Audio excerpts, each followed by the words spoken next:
أعوذ بالله السميع العليم من الشيطان الرجيم بسم الله الرحمن الرحيم وإذ قلنا ادخلوا هذه القرية فكلوا منها حيث شئتم رغدا وادخلوا الباب سجدا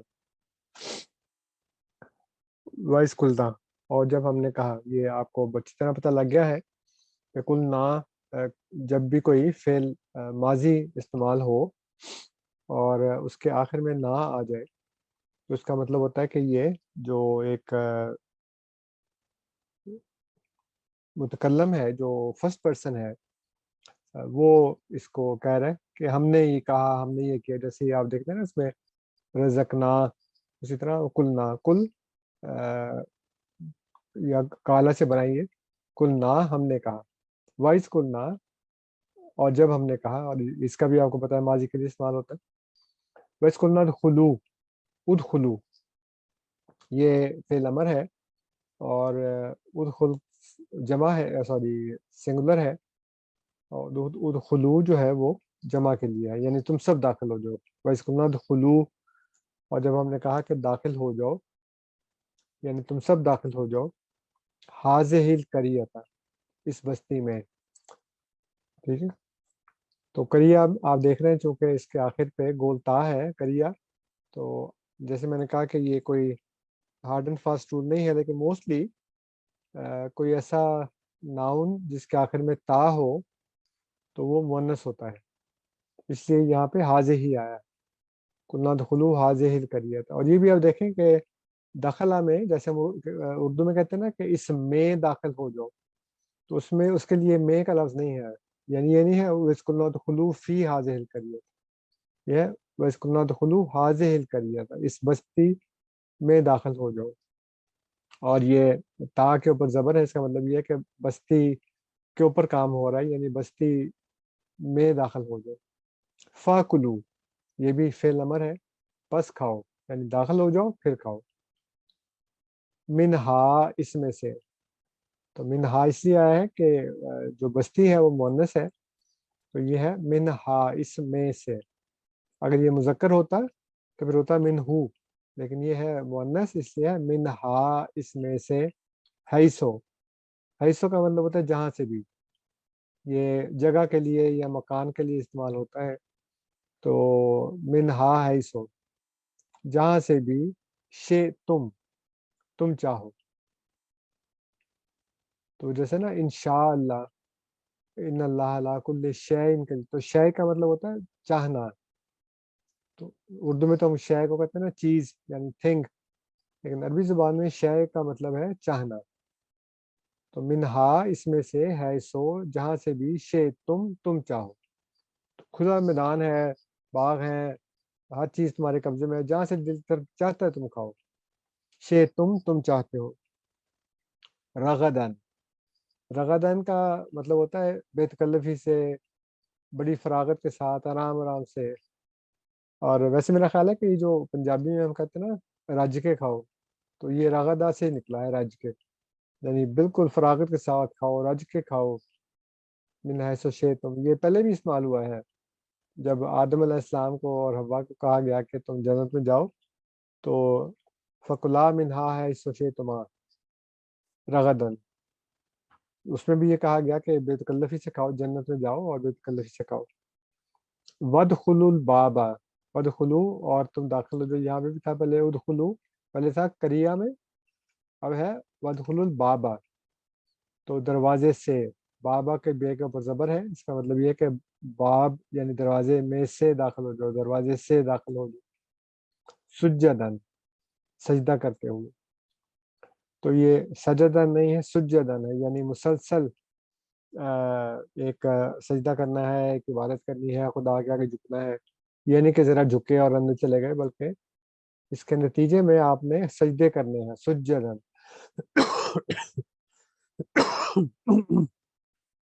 وقولو اور تم سب کہو حتتن، یعنی اللہ تعالیٰ ہماری خطاؤں کو معاف کر دے. حتتن وقولو اور تم سب کہو حتتن نغفر لکم ہم معاف کریں گے تم سب کو. تو اب یہاں دیکھیں، میں جو آپ کو بار بار یہ چیز بتاتا ہوں نا کہ جیسے فعل ماضی کے فعل ماضی اگر کسی جمع کے لیے فرد متکلم کے لیے استعمال ہو، یعنی ایک شخص جیسے میں بات کر رہا ہوں تو میں تو واحد ہوں، لیکن اگر مل کے کام کریں اور کہیں ہم نے یہ کیا تو وہ فعل ماضی ہو تو اس کے آخر میں نہ آئے گا، لیکن جب وہ فعل حال ہو یا مستقبل کا ہو تو اس میں پھر نون شروع میں آ جاتا ہے، نغفر اللہ کو. اگر ہو نا ہم نے معاف کیا تو پھر ہوگا غفرنا، غفرنا، ہم معاف کریں گے یا ہم معاف کرتے ہیں، نغفر لکم، تم سب کو ہم معاف کر دیں گے یا معاف کرتے ہیں. کیا معاف کریں گے؟ خطایاکم، اردو میں بھی ہم استعمال کرتے ہیں خطا، اور خطا ایسی چیز ہوتی ہے جو بھول چوک سے ہو جائے، ارادہ نہ ہو لیکن بھول چوک سے کوئی کام ہو جائے اس کو خطا کہتے ہیں. تو خطایات، خطاؤں، کم تمہاری. تو اگر تم ایسا کرو گے کہ تم اس دروازے سے داخل ہو جاؤ سجدے کرتے ہوئے، عبادتیں کرتے ہوئے، اپنے رب کی نعمتوں کا شکر ادا کرتے ہوئے، سجدن اس میں داخل ہو، اور تم سب کہو حتۃ کہ اللہ ہمیں معاف کر دے، نغفر لکم، تو ہم تم کو معاف کر دیں گے. کیا معاف کر دیں گے؟ خطایاکم، جو تم نے اب تک خطائیں کی ہیں. وَسَنَزِيدُ الْمُحْسِنِينَ، وا کا مطلب آپ کو پتا ہے، سنزید. اب اس میں یہ فعل حال ہے جو مستقبل کے لیے بھی استعمال ہوتا ہے، میں نے آپ کو بتایا تھا. یہ فعل مضارع جو ہے یہ حال اور مستقبل دونوں کے لیے استعمال ہوتا ہے، لیکن اگر اس کو مستقبل کے لیے خاص کرنا ہو تو پھر سین یا سوفا لگا دیتے ہیں اس سے پہلے. تو یہ آپ میں لکھ کے بتاتا ہوں کہ دو الفاظ ہیں، ایک ہے یہ سین اور ایک ہے سوفا. بلا سوفا یوتی کا ربو کا فتردہ، جیسے اللہ تعالیٰ فرمایا نا کہ اللہ تعالیٰ جلد ہی آپ کو ایسی چیزیں دے گا جس سے آپ راضی ہو جائے. بلا سوفا یوتی کا ربو کا فتردہ، اللہ تعالیٰ آپ کو ایسی، آپ کا رب ایسا کچھ عطا کرے گا کہ آپ راضی ہو جائے. تو سا اور صوفہ ان دونوں میں فرق یہ ہے کہ سا جو ہے وہ مستقبل قریب کے لیے ہوتا ہے اور صوفہ مستقبل بعید کے لیے، یعنی کچھ دیر کے بعد. تو اس میں اللہ تعالیٰ فرماتا ہے وَسَنَزِيدُ، اور جلد ہی ہم بڑھائیں گے، زیادہ کریں گے، کس کو؟ المحسنین، احسان کرنے والوں کو. تو احسان کرنے والے کون ہوتے ہیں؟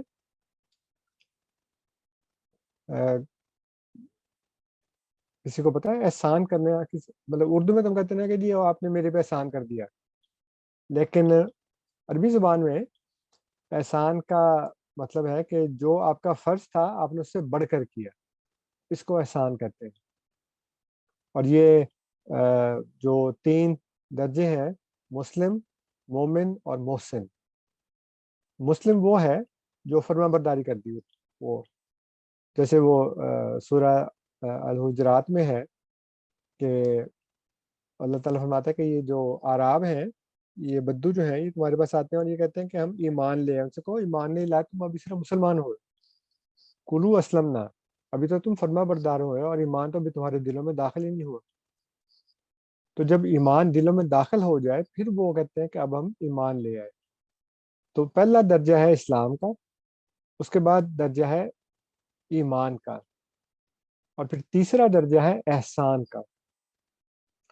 تو احسان کا مطلب یہ ہے کہ آپ ایمان لے آئے، آپ نے ایمان کی شرطیں پوری کی، ایمان کی نشانیاں اور علامات آپ کے اندر آ گئیں، آپ نمازیں پڑھتے ہیں 5 باقاعدہ باجماعت، لیکن پھر اس کے بعد آپ نوافل بھی پڑھتے ہیں. اور پھر آپ نماز بھی ایسے پڑھتے ہیں جیسے وہ حدیث ہے نا کہ حضرت جبرائیل علیہ السلام نے پوچھا کہ اسلام کیا ہے، تو نبی کریم صلی اللہ علیہ وسلم نے فرمایا کہ اسلام یہ ہے کہ تم یہ کہو کہ اللہ ایک ہے اور محمد صلی اللہ علیہ وسلم اللہ کے رسول ہیں، اور تم 5 نمازیں پڑھو اور زکوٰۃ دو اور حج کرو اور روزہ رکھو. یہ 5 ارکان جو ہے، کلمہ، نماز، روزہ، زکوٰۃ اور حج کرو. انہوں نے پوچھا ایمان کیا ہے، تو آپ نے فرمایا کہ ایمان یہ ہے کہ تم اللہ پر، فرشتوں پر، کتابوں پر، رسولوں پر اور یوم آخر پر ایمان رکھو. پھر انہوں نے پوچھا کہ احسان کیا ہے، تو انہوں نے کہا کہ نبی کریم صلی اللہ علیہ وسلم نے جواب دیا کہ احسان یہ ہے کہ جب تم نماز پڑھو تو تمہیں لگے کہ تم خدا کو دیکھ رہے ہو، ظاہر ہے کہ اپنی آنکھوں سے تو نہیں لیکن دل کی آنکھوں سے. اور اگر یہ تمہارے اندر کیفیت پیدا نہ ہو سکے تو یہ کم از کم خیال ضرور کرو کہ خدا تمہیں دیکھ رہا ہے۔ اب یہ ایک ایمان سے آگے کا درجہ ہے۔ ایمان والے تو وہ ہیں جو نمازیں قائم کرتے ہیں، لیکن وہ لوگ جو نماز ایسے قائم کرتے ہیں کہ گویا وہ خدا کو دیکھ رہے ہیں، خدا کی جو پریزنس ہے اس کو فیل کرتے ہیں، ان کے جسم پہ ایک کانپنے جیسی کیفیت طاری ہو جاتی ہے، ایک خوف طاری ہو جاتا ہے، پاؤں لرز جاتے ہیں خدا کے روب سے، تو وہ محسن ہوتے ہیں۔ تو ہم تو کہتے ہیں محسن جی آپ نے بڑا احسان کیا، آپ نے میرے مشکل وقت میں کام ہے، لیکن یہ احسان نہیں ہے۔ احسان وہ ہے کہ ایمان سے بڑھ کر ایک قوت، ایک طاقت پیدا ہو انسان کے اندر، ایک کیفیت پیدا ہو۔ تو خدا نے فرمایا کہ وَسَنَزِيدُ الْمُحْسِنِينَ، ہم احسان کرنے والوں کو بڑھائیں گے، یعنی ان کو ثواب میں بڑھائیں گے، ان کو ہر جو نعمت ہے وہ بڑھائیں گے۔ تو سا کا مطلب ہے یہ مستقبل کے لیے خاص کر دیا، نزید ہم بڑھاتے ہیں، سنزید ہم بڑھائیں گے، ٹھیک ہے۔ نغفر ہم معاف کرتے ہیں، نزید ہم بڑھاتے ہیں، سنزید ہم بڑھائیں گے، ٹھیک ہے جی، آپ کو سمجھ آ گئی۔ المحسنین جو احسان کرنے والے۔ فبدل، اب یہ کہا یہ تھا ان کو کہ تم سجدن سجدہ کرتے ہوئے جاؤ، تم نے حتیٰ تن کہا لایا کہ خدا ہمیں معاف کر دے۔ فبدل اللہ، اب میں نے آپ کو کئی دفعہ بتایا کہ فا جو ہے وہ پچھلے عمل کا نتیجہ ہوتا ہے، لیکن کبھی کبھار یہ اور کے معنی میں بھی استعمال آتا ہے ہوتا ہے، اور کبھی کبھار پھر کے معنی میں بھی استعمال ہوتا ہے۔ تو خدا نے کیا کہا تھا ان کو کہ تم اس طرح سے سجدے کرو، حتیٰ تن کہو، لیکن فبدل الذین، پھر بدل دیا الذین ان لوگوں نے، ظلموا جو ظالم تھے۔ تو اب ظلموا بھی جمع کا صیغہ ہے، ماضی کا صیغہ ہے۔ فبدل الذین ظلموا، پس بدل دیا یا پھر بدل دیا ان لوگوں نے، ظلموا جنہوں نے ظلم کیا تھا، قولن اس قول کو۔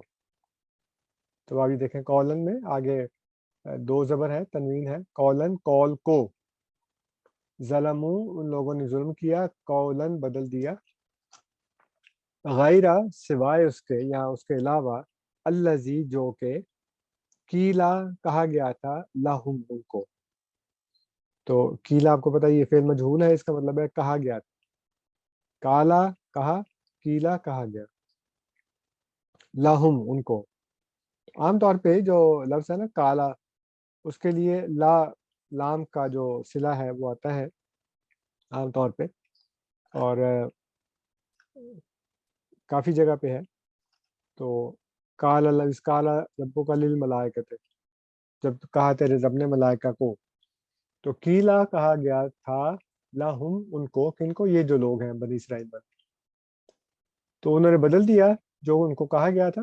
فا انزلنا، اب یہ فا جو ہے یہاں پہ فائدے کے لیے، یعنی نتیجے کے طور پہ آیا، یعنی انہوں نے بدل دیا تو پھر اس کے نتیجے میں کیا ہوا، فا انزلنا، پس ہم نے نازل کیا، لہٰذا ہم نے نازل کیا، علی الذین، اوپر ان لوگوں کے، ظلموا جنہوں نے ظلم کیا تھا۔ تو یہاں پہ کہنا فبدل الذین ظلموا، پس جنہوں نے ظلم کیا تھا انہوں نے بدل دیا، پس بدل دیا یا پھر بدل دیا، یہ کہنے کے بعد، الذین ان لوگوں نے، ظلموا جنہوں نے ظلم کیا تھا، قولن اس قول کو، غیرہ اس کے سوائے، الذی قیل لہم جو کہ ان کو کہا گیا تھا اس کا غیر، فانزلنا علی الذین ظلموا، پس ہم نے نازل کیا، یعنی ان کے اس بدلنے کے نتیجے میں ہم نے نازل کیا اوپر ان لوگوں کے، ظلموا جنہوں نے ظلم کیا، رجزن، رجز ویسے گندگی کو کہتے ہیں، عذاب کو بھی کہتے ہیں، ذلت کو بھی کہتے ہیں۔ رجزن عذاب، من السماء آسمان سے۔ تو آسمان سے کا مطلب یہ نہیں ہے کہ وہ جو جس کو ہم آسمان سمجھتے ہیں، بلکہ بلندی سے، بلندی کچھ بھی ہو سکتی ہے۔ سما کا مطلب اصل میں بلندی ہوتا ہے، سما کا مطلب بادل بھی ہوتا ہے ویسے، آپ پڑھیں گے قرآن کریم میں کئی جگہ پہ جہاں پہ جو بادل ہیں ان کے لیے بھی سما کا لفظ استعمال کیا گیا ہے۔ تو چونکہ بادل اوپر ہوتے ہیں اس لیے اس کو سما کہتے ہیں۔ رجزم من السماء، عذاب آسمان سے ہو سکتا ہے کہ بڑی شدید طوفانی بارش ہوئی ہو یا کچھ ایسا عذاب آیا ہو، بے ماں ساتھ اس کے یا وجہ اس کی کہ، قانون جو کہ وہ کیا کرتے تھے، یا سکون فسق، وہ فسق کرتے تھے۔ اور یہ تو میں آپ کو پہلے کئی دفعہ بتا چکا ہوں کہ اگر فعل مضارع جس کی نشانی یہ ہے